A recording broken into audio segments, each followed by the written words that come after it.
ధాన్యం కొనుగోలు కోసం ఒక రైతు ఎస్ఐ కాళ్లు మొక్కారు. పెట్రోల్ పోసుకుని ఆత్మహత్య చేసుకుంటారని మరొక రైతు హెచ్చరించారు. ధాన్యం కొనుగోలు చేయడం లేదని రైతులు ఆవేదన చెందుతున్నారు.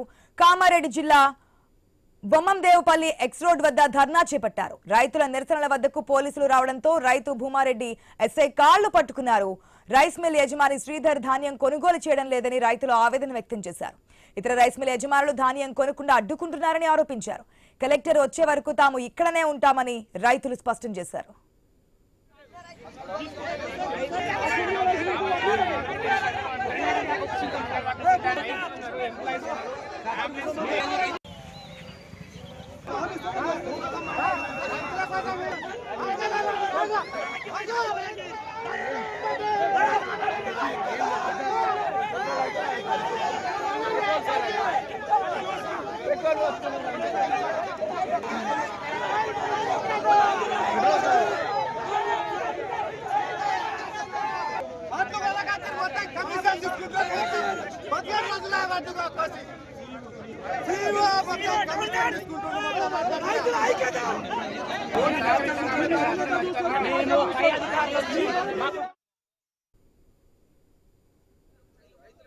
ఇబ్బంది పడుతుందండి. ఇంత మంచి మాలు నేను కొనుగోలు చేయని చెప్పేసి ఎంతవరకు సమంజసము. మరి ఎట్లాంటి మాలు కావాలో మరి ఆయన చెప్తే మరి ఆయననే వండిస్తే మరి మేమే ఇక మీ దాంట్లో వచ్చి ఆమాలు పని చేస్తాం. మరి ఇక లేకపోతే ఈరోజు రైతులు పంట పండించి పని చేసి ఈ దాంట్లో అమలు చేయాలి. మరి అంటే వారం రోజుల క్రితం నుంచి ధాన్యం కట్ చేస్తున్నాము. ఈ వర్షాల వల్ల చాలా ఇబ్బంది పడుతున్నాము. అప్పుడే కుప్ప వేయాలా, అప్పుడే ఎండ పెట్టాలా. ఈసారి పాలు కొంచెం పోయినసారి కంటే బాగా ఇది లేదు. అట్లాంటప్పుడు నాచుపల్లికి ఇచ్చారు. నాచుపల్లి వాళ్ళు కొనుగోలు చేస్తారు. అట్లనే సుగుణ రైస్ మిల్ కూడా అలాట్మెంట్ వచ్చింది. ఆ సుగుణ రైస్ మిల్ శ్రీధర్ సేట్ ఏం చేస్తున్నాడంటే ధాన్యం బొమ్మందేపల్లి ధాన్యమే వద్దు మాకు, ఆయన కొనుగోలు చేసి చెయ్యింది కాకుండా వేరే రైస్ మిల్లు కూడా ఫోన్ చేసి బొమ్మందేపల్లి రైస్ మిల్ ధాన్యాన్ని కొనుగోలు చేయొద్దు అని చెప్తున్నాడు. ఇది ఎంతవరకు సమంజసం? మనం చూస్తున్నాం ధాన్యం కొనుగోలు కోసం రైతులు పడుతున్నటువంటి అవస్థలు. మొన్నటిదాకా యూరియా కోసం కష్టాలు పడ్డారు. రాత్రి పగలం తేడా లేకుండా, ఎండ వాన అనే లేకుండా చిన్న పిల్లలతో తీసుకొని వచ్చి అక్కడ యూరియా కోసం పడిగాపులు కాసినటువంటి సిచ్యువేషన్. ఇప్పుడు ఏదో విధంగా ధాన్యం పండించిన తర్వాత ఆ ధాన్యం కొనుగోలు కేంద్రాల్లో కొనుగోలు చేయకపోవడం వల్ల మళ్ళీ రోడ్డెక్కారు. మళ్ళీ అధికారుల కాళ్ళు, ఎస్ఐల కాళ్ళు పట్టుకొని మొక్కుతున్నటువంటి సిచ్యువేషన్. ప్రభుత్వాలు ఏం చేస్తున్నాయి? ఎస్, అప్డేట్స్ మా ప్రతినిధి శ్రీకాంత్ ద్వారా తెలుసుకుందాం.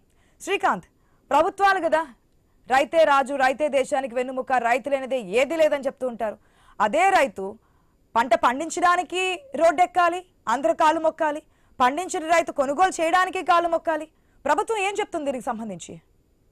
రైతు ఆశ ఒకవైపు వర్షాలు రైతుని నిండా ముంచుతుంటే ఇప్పుడు వచ్చిన ఆకాశ ధాన్యాన్ని కూడా ప్రభుత్వానికి అమ్ముకుందామంటే కొనుగోలు కేంద్రాలు సరిపడా లేక రైతన్నలంతా ఆందోళన వ్యక్తం చేస్తున్నారు. మరోవైపు కొనుగోలు కేంద్రాల వద్ద కావచ్చు, కల్లాల వద్ద కావచ్చు ధాన్యాన్ని ఆరబోసుకున్నటువంటి రైతులకు ఈ వర్షం కన్నీళ్లు మిగులుస్తుంది. నిన్న కురిసినటువంటి వర్షానికి చాలా చోట్ల ధాన్యం కేంద్రాలలో కూడా వరి ధాన్యం పూర్తిగా తడిసి ముద్దయిపోయినటువంటి పరిస్థితి. ఇక కామారెడ్డి జిల్లా నస్రుల్లాబాద్ మండలం బొమ్మందేవపల్లి ఎక్స్ రోడ్ వద్ద రైతులు తమ ధాన్యాన్ని కొనుగోలు చేయాలంటూ ఆందోళన వ్యక్తం చేసినటువంటి పరిస్థితిని మనం స్క్రీన్ మీద కళ్ళకు కట్టినట్టుగా చూడవచ్చు. ఓ రైతు అయితే ఏకంగా ఎస్ఐ కాళ్ళు పట్టుకొని తమ ధాన్యాన్ని కొనుగోలు చేయాలంటూ వేడుకుంటున్నటువంటి పరిస్థితిని చూస్తే ఎవరికైనా కళ్ళల్లో నీళ్లు వచ్చేటువంటి పరిస్థితులు అక్కడ కనిపిస్తున్నాయి. మరో రైతు పెట్రోల్ పోసుకొని చనిపోతానంటూ తన ఆవేదనను వ్యక్తం చేస్తున్నారు. రైతన్నలంతా ఈ ప్రకృతి విలయానికి ఓడ్చుకొని ఆరుగాలం పనిచేసి వాళ్ళంతా కష్టపడి చెమటోర్చి వరి ధాన్యాన్ని పండిస్తే రైస్ మిల్లర్లు అంటే అక్కడ ఉన్నటువంటి ప్రభుత్వానికి సంబంధించినటువంటి కొనుగోలు కేంద్రాలు కావచ్చు, అలాగే రైస్ మిల్ల యాజమాన్యులు కావచ్చు రైతులకు కొనుగోలు చేయక చేతులు ఎత్తేస్తున్నారు. మరోవైపు దళారులు ఎంట్రీ అయ్యి తక్కువ ధరకు రైతు కష్టాన్ని అంతా వాళ్ళు దోచుకెళ్తున్నటువంటి పరిస్థితులు ఇక్కడ చూస్తున్నాం. తక్కువ ధరకే వాళ్ళు కొనుగోలు చేస్తున్నారు. కొంతమంది రైతులు అప్పు చేసినటువంటి వాళ్ళు గత్యంతరం లేక అక్కడ వాళ్ళు వరి ధాన్యాన్ని కొనుగోలు చేయాల్సినటువంటి పరిస్థితులు నెలకొన్నాయి. ఆశ ఈ నేపథ్యంలో ఇవాళ బాన్సువాడ నస్రుల్లాబాద్ మండలంలో బాన్సువాడ నుంచి నిజామాబాద్ వెళ్లే రహదారి పైన రైతన్నలంతా రోడ్డు పైన కూర్చున్నారు. దీంతో దాదాపు 1.5-2 గంటల పాటు బాన్సువాడ నిజామాబాద్ వైపు వెళ్లేటువంటి ట్రాఫిక్ పూర్తిగా జామ్ అయింది.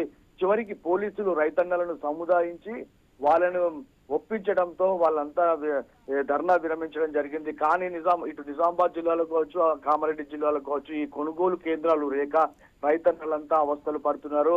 అధికారులు మాత్రం కొనుగోలు కేంద్రాలను ఏర్పాటు చేశామని ఆర్భాటం చెప్తున్నప్పటికీ ఆ కొనుగోలు కేంద్రాల్లో త్వరితగతిన కొనుగోళ్లు చేయలేక రైతు వర్షాలకు ధాన్యం పూర్తిగా తడిసిపోయి రైతన్నలు అయితే నష్టపోతున్నటువంటి పరిస్థితి నిజామాబాద్ కామారెడ్డి జిల్లాలో నెలకొంది. ఆశ. Right Srikanth, thanks for the update.